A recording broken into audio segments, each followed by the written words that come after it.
Good day everyone, I am Renato Escanilla, teaching electrical installation and maintenance. Today I am going to demonstrate how to install simple circuit used in house wiring installation. Okay, in installing uh, electrical wirings, you need to follow the proper procedures and steps to avoid malfunction of the circuit. Okay, so the materials used in simple circuit connection were the panel box, breaker, junction box, wires, utility box, switches, single pole switch, lamp holder, and then incandescent lamp. Okay, tools used, combination pliers, and screwdriver.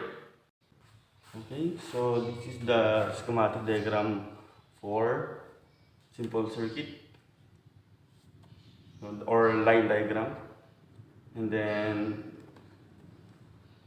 sa baba is yung steps or procedure in installing simple circuit. Okay, so let's start. So the first step in connecting simple circuit is connect line 1. This will be the line 1 of the source connected to lamp. So terminal 1 of lamp and line 1 of the source. Okay.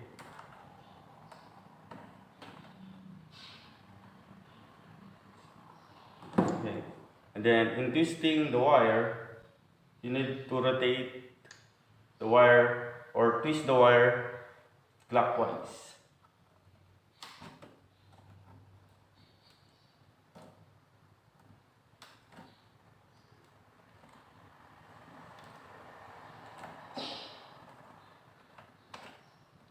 And then let us proceed to step 2.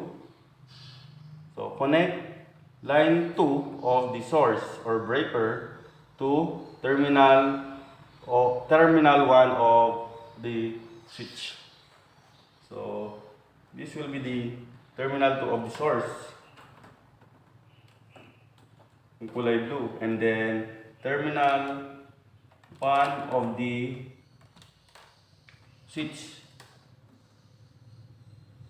Ito. Then parang sa una lang yung ginawa natin.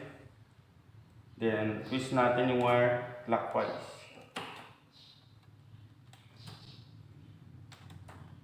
Okay. And then step 3, connect terminal 2 of lamp to terminal 2 of switch. So terminal 2 ng lamp natin, ito, and then terminal 2 of switch. Yan. Samayin lang natin and then twist clockwise.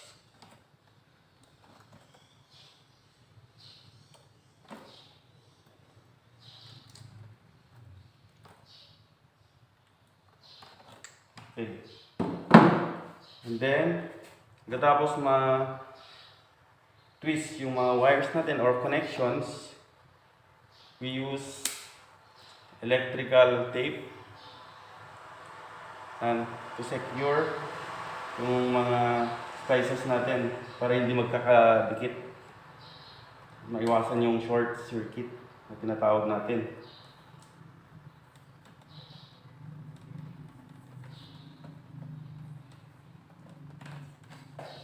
Okay, and the other one.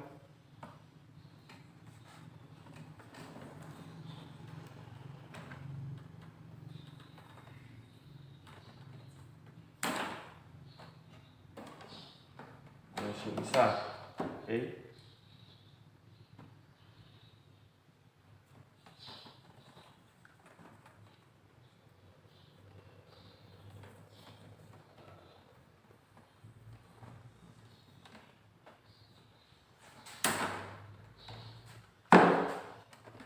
Then, wala natin dito sa loob.